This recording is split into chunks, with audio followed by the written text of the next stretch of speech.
Kata Nabi SAW, kiamat tidak akan terjadi kecuali pada manusia-manusia yang buruk dan jahat.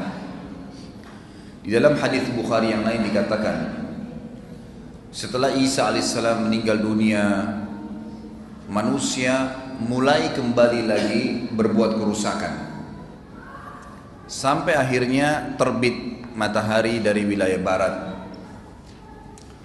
Selama belum terbit matahari dari wilayah barat ini, taubat masih diterima. Tetapi subhanallah, kiamat tidak akan dirasakan oleh orang yang beriman. Yang merasakan hanya orang-orang yang buruk dan kufur saja.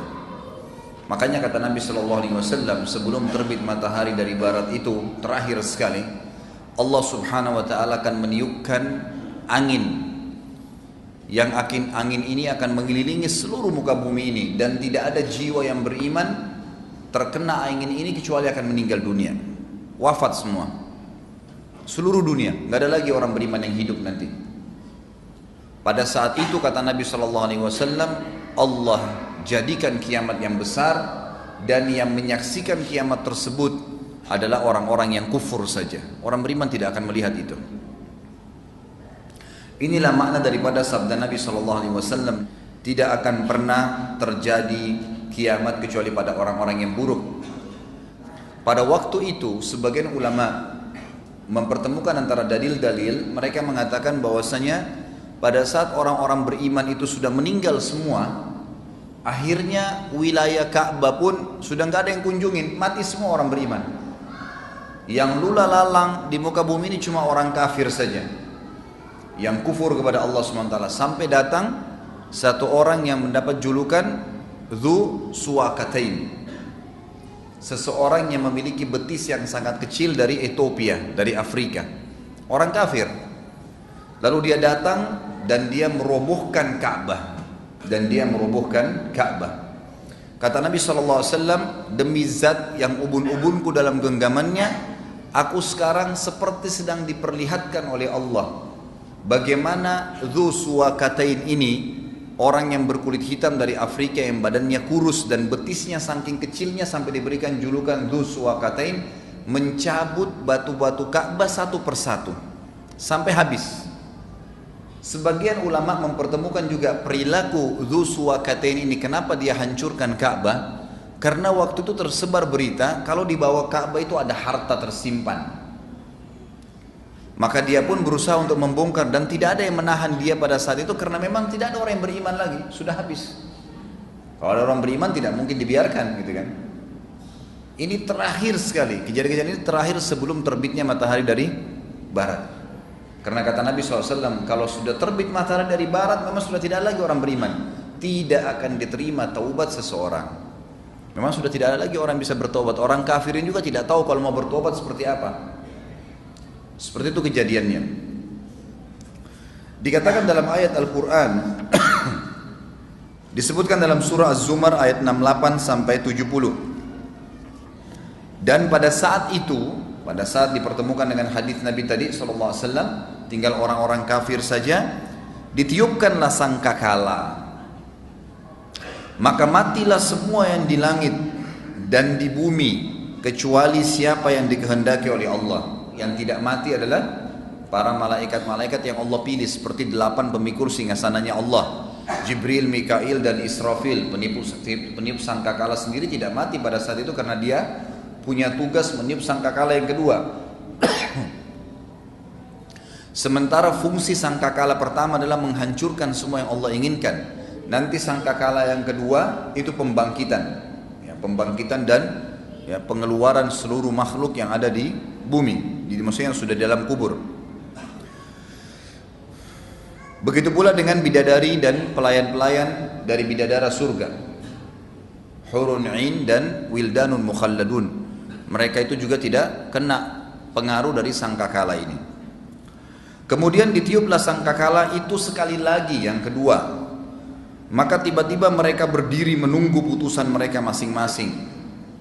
Dan terang benderanglah bumi padang mahsyar dengan cahaya keadilan Rabb-Nya, dan diberikanlah buku perhitungan perbuatan amal masing-masing, dan didatangkanlah para nabi dan saksi-saksi dan diberi keputusan di antara mereka dengan adil, sedang mereka tidak dirugikan, dan disempurnakanlah bagi tiap-tiap jiwa balasan apa yang telah dikerjakannya, dan Dia Allah lebih mengetahui apa yang mereka kerjakan. Ayat ini memberikan kepada kita beberapa poin pelajaran. Yang pertama adalah ada dua tiupan sangkakala. Yang pertama, tiupannya berfungsi untuk menghancurkan semua yang Allah ingin hancurkan, dan semua jiwa yang Allah ingin matikan mati. Di sini ulama mengatakan semua manusia, semua jin, semua hewan, semua tumbuh-tumbuhan hancur. Di langit pun ada kalangan-kalangan malaikat yang kena. Memang Allah musnahkan, tidak ada lagi. Yang tertinggal hanya yang Allah inginkan. Kemudian pelajaran yang kedua, sangkakala yang kedua ada pembangkitan. Di dalam hadis Imam Muslim ya, antara dua sangkakala ini waktunya adalah 40. Cuma seperti itu penjelasan. Ada ulama hadis yang mengatakan 40 hari, ada yang mengatakan 40 tahun. Allahu a'lam, ada yang mengatakan 40 bulan. Intinya dalam hadis ini dikatakan antara dua sangkakala ini, yang satu penghancuran, yang satu pembangkitan adalah 40. Kemudian Allah turunkan hujan yang lebat dari langit, yang kemudian menimpa semua yang ada di muka bumi ini, lalu keluarlah semua yang pernah dikubur di kuburan itu, tulang-tulang tumbuh seperti tumbuhnya bakal. Bakal ini sayuran. Dalam hadis lain dikatakan termasuk hewan-hewan. Karena ada riwayat yang menjelaskan bahwasanya nanti hari kiamat Allah Azza wa Jalla akan menghakimi di mahsyar itu termasuk dua domba. Kenapa mereka saling nanduk? Jadi semuanya dibangkitkan. Semua dibangkitkan. Allah turunkan hujan dari langit yang membangkitkan semua makhluk yang sudah wafat. Semua di tubuh manusia umumnya akan hancur, kecuali ada satu yang akan kekal, tidak akan hancur. Itu adalah tulang ekor seseorang. Dari tulang ekor itulah semua manusia nanti akan dibangkitkan kembali pada hari kiamat. Hadis ini memberikan pelajaran kepada kita bahwasanya memang ada tiupan sangkakala dimulai dengan itu pada hari kiamat. Ayat Al-Quran yang lain menjelaskan surah Al-Haqqah. Al-Haqqah ayat 13-34. Maka ingatlah tak kala sangkakala ditiup sekali tiupan yang pertama. Dan pada saat itu akan diangkat bumi dan dicabut gunung-gunung, lalu dibenturkan keduanya sekali benturan, tabrakan semua. Kita bayangkan kalau ada bangunan yang jatuh, dua rumah berdekatan lalu tabrakan sama-sama hancur, seperti apa dahsyatnya. Bagaimana kalau dua buah gunung, bagaimana kalau seluruh gunung di atas bumi ini tercabut, melayang. Di bab riwayat disebutkan terbang seperti kapas, lalu ditabrakkan kembali ke bumi dengan satu benturan. Kata para ulama, dengan satu benturan itu maka akan berantakan semuanya. Pada hari itulah, pada saat itulah terjadi kiamat, dan terbelahlah langit pada saat itu. Langit yang kita lihat utuh itu terbelah, karena pada hari itu langit menjadi lemah. Dan pada saat itu malaikat-malaikat yang memang memenuhi langit, mereka semua berada di penjuru-penjuru langit, kelihatan. Sekarang kita nggak bisa lihat malaikat selain ada hijab di mata kita, tidak bisa. Allah memang belum izinkan kita melihatnya. Kecuali pada saat kita akan meninggal dunia, kita akan melihat, menyaksikan malaikat maut, dan itu termasuk fitnah mati yang pertama kali disaksikan oleh manusia.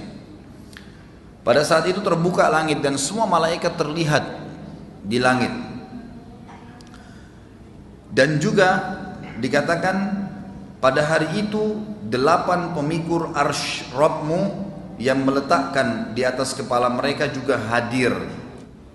Lalu Allah menyambung di ayat 18-nya, tadi sudah ayat 17 ya. Pada hari itu tidak ada sesuatu pun yang tersembunyi bagi Allah Tuhan kalian. Adapun orang-orang yang menerima kitabnya dengan sebelah kanannya, dalam hadis Bukhari yang lain dikatakan buku-buku akan berterbangan seperti kapas yang banyak, lalu kemudian terbang menuju ke setiap orang di antara kalian. Kalau yang mendapat kitabnya dengan tangan kanannya tiba-tiba terbang ke tangan kanannya, maka dia bersyukur kepada Tuhannya. Dan yang menerima dengan tangan kirinya, maka dia akan mengatakan bahwasanya saya belum menerima buku saya saya tidak tahu apa hisab saya. Lanjutan ayat kata Allah Subhanahu wa taala, orang yang menerima kitab dengan sebelah kanannya dia berkata, ambillah, coba baca kitabku ini. Sesungguhnya aku yakin bahwasanya aku akan menemui hisab diriku dengan mudah karena sudah tangan kanan. Maka orang itu berada dalam kehidupan yang diridhai, dalam surga yang tinggi, di kebun-kebun yang penuh dengan lebat, yang kebun-kebun tersebut dipenuhi dengan buah-buahan yang dekat. Kemudian mereka berkata, para malaikat berkata, makanlah dan minumlah dengan sedap, dengan tenang, dengan senang, disebabkan amal yang telah kalian kerjakan pada hari-hari yang lalu, maksudnya di dunia. Adapun orang-orang yang diberikan kitab di sebelah kiri tubuhnya atau di tangan kirinya, maka dia berkata, wahai, alangkah baiknya kira tidak diberikan kepadaku kitabku ini. Coba juga aku tidak tahu ya hisabku seperti apa. Coba seandainya kematian yang telah saya lalui di dunia itu sudah menjadi penyelesaian segala sesuatunya. Artinya coba waktu mati ya sudah mati aja, gak usah ada pembangkitan lagi. Dia berharap seperti itu. Sungguh hartaku sekali-kali tidak bermanfaat untukku.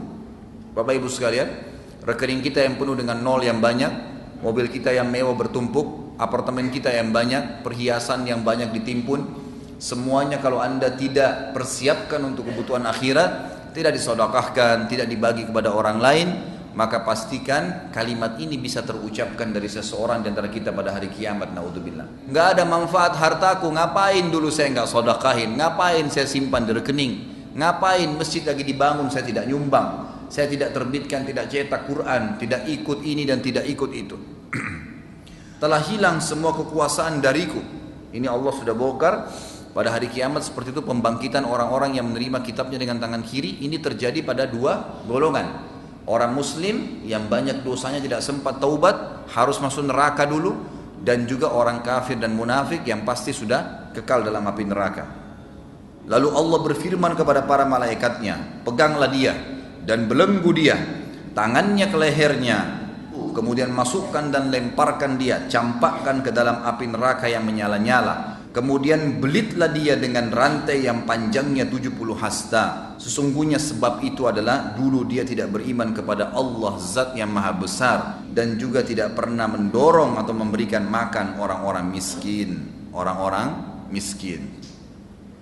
Jadi ini jelas bahwasanya kita akan dibangkitkan dengan dua tiupan sangkakala tadi, dan diceritakan secara umum dalam ayat tadi bagaimana pembangkitan di mahsyar. Ini masih ada dua surah yang kita baca secara umum global bagaimana terjadi peniupan sangkakala dan pembangkitan itu sendiri.